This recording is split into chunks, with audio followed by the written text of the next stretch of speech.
Greetings everyone, welcome back to another episode of Bite Size History on History with Audrey D. In today's lesson, we are going to be taking a look at the religion of Hinduism. More specifically, we'll be looking at some of the Hindu sects, the gods and goddesses found within the religion, some of the primary themes of Hinduism, and we'll be looking at some of the creation stories as well. And this is just a glimpse into the religion itself.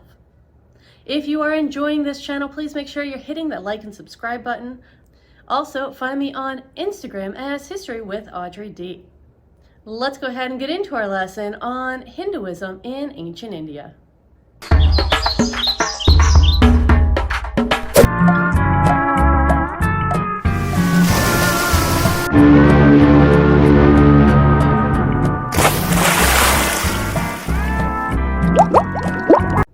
Hinduism is one of the world's oldest religions. It developed on the Indian subcontinent and involves a number of philosophies as well as traditions that go along with it.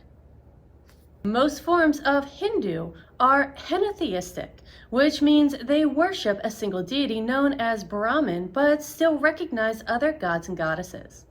The term Hinduism is relatively new, as it was created by the British in the early 19th century. However, it refers to the tradition of texts and practices, some of which date to the 2nd millennium BCE and possibly earlier. The term Hindu is thought to be derived from the Greek word Indoi, which was the word used by Greeks and Persians when describing the inhabitants of the Indus Valley. This term was eventually adopted by the residents of this area to distinguish themselves from the Turks. This characteristic eventually became predominantly religious instead of ethnic, cultural, or geographic. The 19th century is when we also see Sanatana Dharma, or eternal law, become a term used instead of Hinduism. This description of the religion emphasizes elements of the tradition that are believed to transcend local interpretations and practices. Since the development of the term Hinduism, Hindus have reacted in a number of ways, with some rejecting the term entirely in favor of indigenous creations such as Sanatana Dharma, while others choose to refer to it as the Vedic religion in reference to the term Vedic, which refers to the ancient texts of the Vedas and the fluid body of works in multiple languages and traditionally sanctioned way of life. We'll discuss Sanatana Dharma in a bit more detail when we begin the study of modern world history in India. The roots of Hinduism can be found in the 2nd millennium BCE and possibly earlier. They stem from the ancient writings of the Vedas and other scripts from this time period. Stemming from the Vedic writings and teachings that include artistic representations of yakshas, or luminous spirits associated with specific locations and natural phenomena, along with nagas or cobra-like divinities, which were worshipped starting around 400 BCE. The sacred texts in Sanskrit and other vernacular languages served to spread the religion to other parts of the world. Hinduism maintains that truth must be sought in multiple sources and not dogmatically proclaimed. This means that truth is respective to those who obtain it. A person's age, gender, time of life, state of consciousness, social standing, geographic location, and stage of attainment are all part of what an individual would call their truth. In Hinduism, the universe is millions of years old. In line with the Hindu belief in reincarnation, the universe we live in is not the first or indeed the last universe. There's also the concept of Brahman, the ultimate reality or cosmic consciousness from which everything emanates. Creation is often seen as a cyclic process, with the universe going through cycles of creation and preservation and dissolution. Let's take a look at some examples of how the origin stories are explained in Hinduism. Our first origin story is of a lotus flower that grew from Lord Vishnu's navel, with Brahma sitting on it. Brahma separated the flower into 3 parts: the heavens, the earth, and the sky. Out of loneliness, Brahma split himself into two to create a male and a female. From this male and female, all beings were created. Another story makes reference to life coming from the cracking of an enormous egg, which is the life from which the universe is born. The hymn of creation from the Rig Veda concludes that nobody knows how the universe came into being, and even questions whether Brahman knows. For Hindus, the universe was created by Brahma, the creator who made the universe out of himself. After Brahma created the world, it is the power of Vishnu, which preserves the world and human beings. As part of the cycle of birth, life, and death, it is Shiva, who ultimately will destroy the universe. This isn't necessarily as bad as it might sound, because it allows Brahma to start the process of creation all over again. One of the most well-known creation stories is found in the Rig Veda, one of the oldest sacred texts of Hinduism. In this story, creation is attributed to the god Vishnu, or Prajapati. Another widely known creation narrative is found in the Bhagavad Gita, which describes the eternal cycle of creation, preservation, and destruction, overseen by Lord Krishna, a form of Vishnu. As discussed in our lesson on Hinduism and the caste system, there are a number of different key concepts that apply to Hinduism as well. We're going to look through some of these concepts as well as some of the key themes that we see throughout the Hindu religion. Several of these key concepts include karma, the law of cause and effect, dharma, duty and righteousness, and moksha, liberation from the cycle of rebirth, found in the Hindu religion.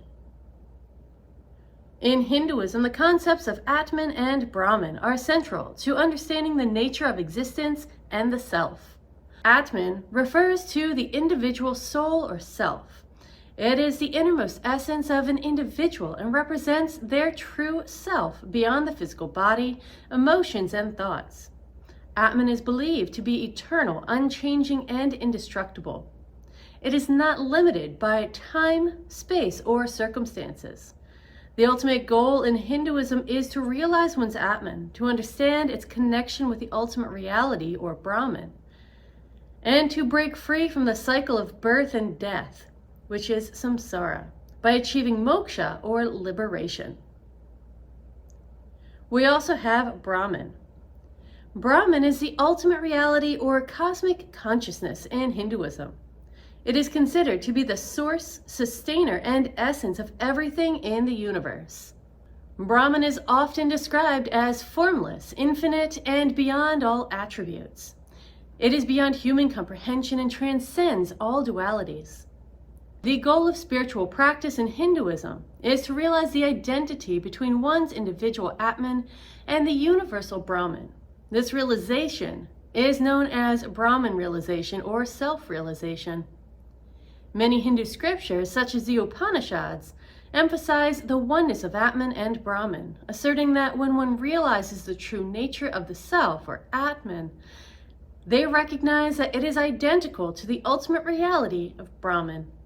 The journey of a Hindu practitioner often involves seeking to realize the inherent oneness between their individual Atman and the universal Brahman to attain spiritual liberation and transcend the cycle of reincarnation. Hinduism also has a vast pantheon of gods and goddesses that exist within their religion. We're going to go ahead and take a look at some of the descriptions of the more prominent gods and goddesses in Hinduism. Brahma is the creator god, often depicted with 4 heads, representing the 4 Vedas, responsible for shaping the universe. Vishnu is the preserver god, believed to incarnate as different avatars such as Krishna and Rama to maintain cosmic order. Shiva is the destroyer and transformer. Known for his role in ending cycles of creation and rebirth, he represents both destruction and renewal. Sarasvati, the goddess of knowledge, music, and arts, is often depicted with a musical instrument known as a veena and a book. Lakshmi is the goddess of wealth and prosperity, worshipped for blessings related to material and financial well-being. Parvati, the divine mother and consort of Shiva, symbolizes strength and devotion. She has several forms such as Durga and Kali. Ganesh is the elephant-headed god. He's remover of obstacles and the patron of beginnings. He is widely revered before starting new endeavors. Hanuman is the monkey god, known for his unwavering devotion to Lord Rama and his incredible strength. Krishna is an avatar of Vishnu, a beloved figure in Hindu mythology, known for his teachings in the Bhagavad Gita and playful nature as a child. And the last goddess we are going to discuss today is Durga. Durga is a fierce goddess who embodies the power of the divine feminine and is often invoked during festivals like Navratri. Now, these are just a few among the many deities in Hinduism, and each god or goddess represents various aspects of life, spirituality, and the cosmos. Hindu worship and beliefs are diverse, allowing individuals to connect with deities that resonate with their personal needs and goals. Let's take a look at the 4 major sects of the Hindu religion, as well as a few of the smaller ones that also exist and are still practiced today. The 4 major sects of Hinduism are Shaivism, Vaishnava, Shaktism, and Smarta. First up is Vaishnavism. In this sect, devotees of Lord Vishnu, or one of his avatars or incarnations, like Rama or Krishna, are worshipped. They emphasize devotion or bhakti and worship these deities. Shaivism includes followers of Lord Shiva, who is considered the supreme deity. Shaivites often engage in meditation, yoga, and ascetic practices, and revere the lingam, or an abstract symbol of Shiva. Shaktism is the worship of the divine feminine in the form of various goddesses, particularly Devi or Durga. Shaktism emphasizes the power and energy of the goddess and includes rituals like Tantra. And the 4th major sect is Smartism. Smarta Hindus believe in the equality of all major deities, including Vishnu, Shiva, Shakti, Ganesha, and Surya.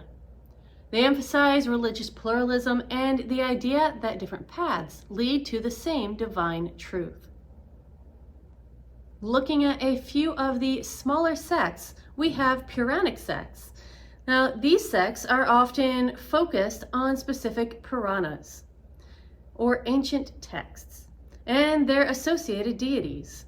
For example, the worship of Lord Vishnu through the Bhagavad Purana is popular in some sects.